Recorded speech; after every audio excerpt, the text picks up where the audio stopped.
Hi, I'm Mark. This is my October review for Gemini Sun sign and Gemini Rising. We have a very different month this month because we have some unusual aspect patterns, and we also have 4 planets going direct. But to start the month we have Mercury, your ruler, retrograde. This is in the 5th house and in Libra, so this is in your fellow air sign. Now, the 5th house is about creativity, so Mercury will encourage you to work with him during this retrograde period, and he'll encourage you to have playful creativity. This is a time when you can discover things about your creativity and how you express it. It's also a time when you can discover different aspects to your social side. It's time to experiment and try some new things. And then on the 18th, when Mercury goes direct again, you can encompass these new things into your daily life. On the 1st we have Venus making a positive aspect to Pluto, so the emotions can be felt very strongly on a day like this, and it's a good day to look at your emotions and your feelings and see how they affect your relationships. Also on the 1st we have the start of a kite aspect. This lasts for 4 days and is centered around the air sign and the fire sign. It's actually centered on Libra because the sun is in Libra and the kite is pointed towards Libra. The kite is made up of a grand trine, which we had at the end of last month, plus sextiles and an opposition. Now, the harmonious positive aspects can transform the opposition, and everything will point towards the planet at the top of the kite, and this is the sun, and the sun is in Libra, and this is also in your 5th house. So there's a high level of concentration of planets and energy around the 5th house for you this month.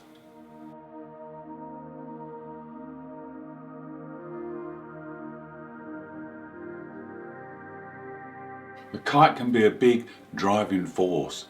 It has the effect of giving you internal stability, flexibility, but also a determination to transform things around you and to drive things forward with purpose. It's a very good aspect pattern, and it's focused on the sun in your 5th house, so it's time to get to work in that area.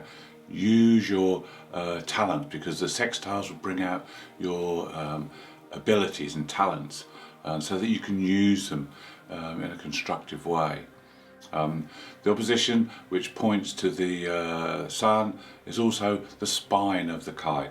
So this gives you backbone, so to speak. This gives you the courage and determination to put this into action and use the energies in a positive, constructive way.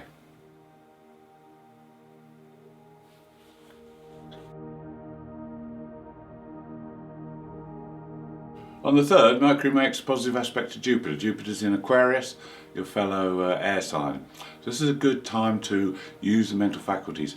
This is a good time to plan these new adventures and these discoveries that you're going to make.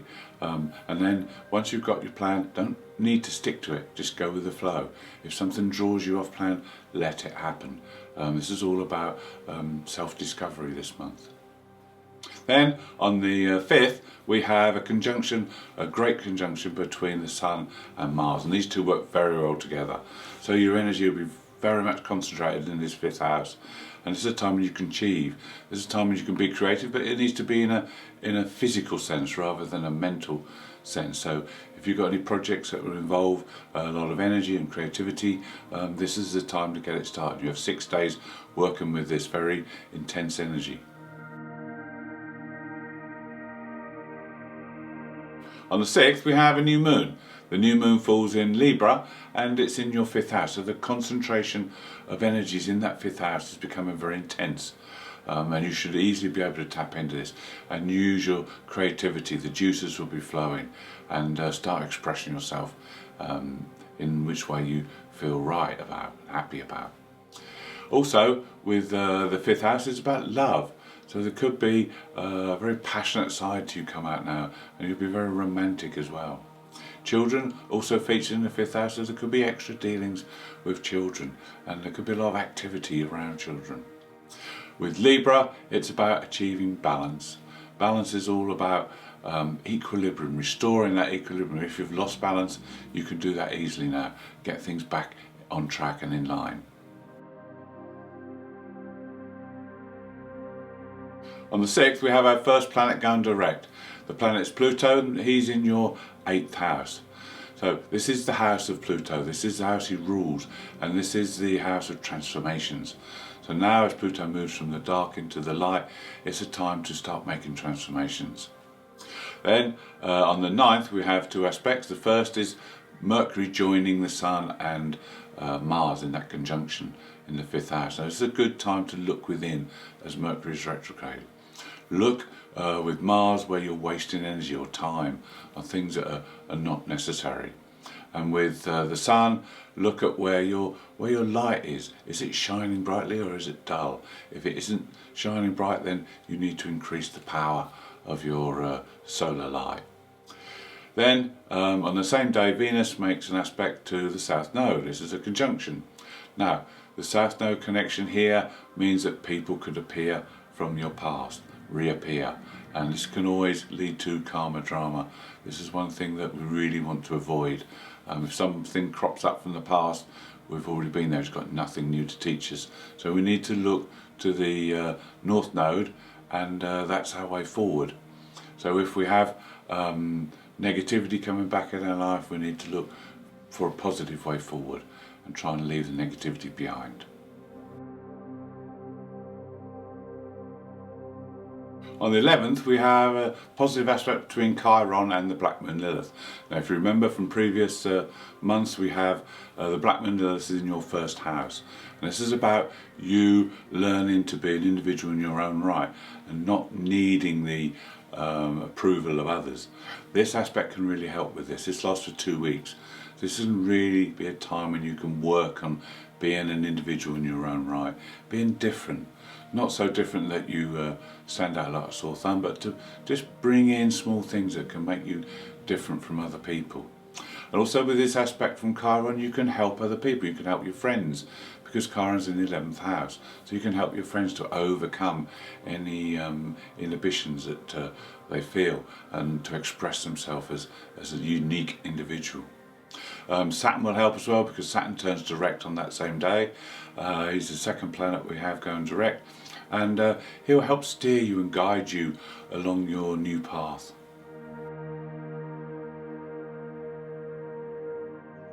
On the 13th, Venus is in your 7th house of relationships, makes a positive aspect to Saturn. Now this is a good time to review and look at your duties and responsibilities to other people. It's also a good time to take these obligations and discuss them and see where changes could be made or things could be better organised within your relationships. Then on the 15th we have one of the most positive aspects you could ever expect. This is from the Sun to Jupiter. Jupiter's in your 9th house, which is the house he rules. So he's very comfortable here, very happy here. This is a good time to explore, to expand your knowledge, to grow, and to take advantage of any opportunities to do this over the course of the day. Between the 14th and 17th there is what we would call a mystical rectangle. This is an aspect pattern that appears in the chart. Now this is two oppositions, which is Mercury and Chiron, Venus and the Black Moon Lilith. Now these two oppositions are joined up with 2 trines and 2 sextiles. So the harmonious aspects transform the oppositions, and this can make for fantastic energy. This is going to be panning out across your relationship houses, so this may be a very interesting time to be able to express yourself in a very creative way. This is a good time to engage others and to see what comes out. You can usually harness your talents under this kind of aspect, so this could be something that you discover on a day like this, that you maybe have talents that you didn't realise.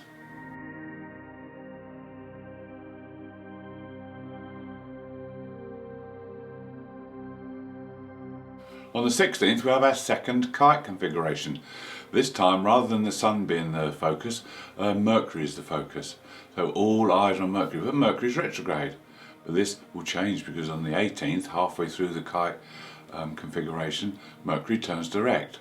So the kite is active from the 16th to 21st, Mercury goes direct on the 18th. So this is a day to watch out for. This is a time when something could stimulate your latent talents.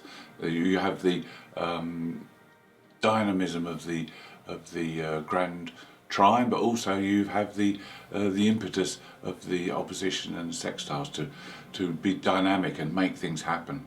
So this is going to be a very interesting period. This is all happening around your 5th house again, so this could be a time when you discover a hidden talent or something that's very creative about you that you didn't realise before. On the 17th, the Sun makes a square aspect to Pluto. Now, squares are challenging, and the challenge with this aspect is to purge, to get rid of things that are no longer useful in your life, to get rid so that you can make way for new things to come in. Then on the 18th, Jupiter turns direct and immediately makes a positive aspect to Mars. Now, this is a great boost of energy again. You've got 3 days here of this very good aspect. Jupiter in your 9th house, it's about learning new things. So you could do a course of study. You could look to start a new adventure. You could book a trip abroad. Any of these things, and you could learn things now that will be good for you in the future. Mars is about driving forward. Pluto is about expanding your world. This is a good time to harness this energy. On the 20th, we have a full moon.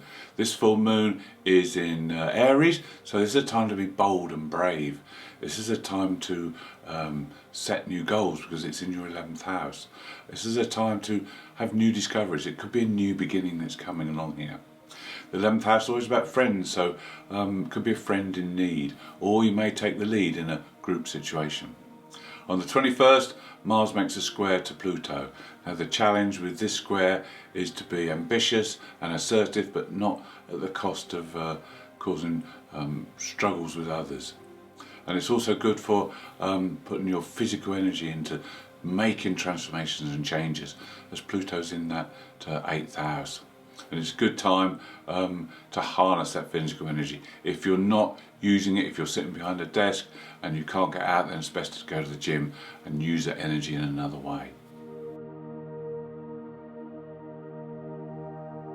On the 26th, Venus makes a square aspect to Neptune. Now, the challenge here with Neptune in the 10th house is to use your imagination and inspiration in a creative and positive way, either in your career or in your chosen path, rather than just daydreaming the day away. Then on the 28th, there's another positive aspect between Venus and Jupiter, and this is a day when you can really get along well and relate well to people. This is one of the best aspects you can have, and you can bring out your talents on a day like this. And the last aspect is our 4th square in 2 weeks. This is between the Sun and Saturn. Now, the Sun is now in your 6th house, so there will be limitations regarding your work or your daily routines that you need to overcome. And Saturn will point out any weaknesses that you need to work on, and he'll try and teach you where you need to put your energy and what you need to concentrate on. Thank you for watching. I hope you've enjoyed the October review. If you'd like to see more, please subscribe. If you'd like to leave me a comment, I'd love to hear from you.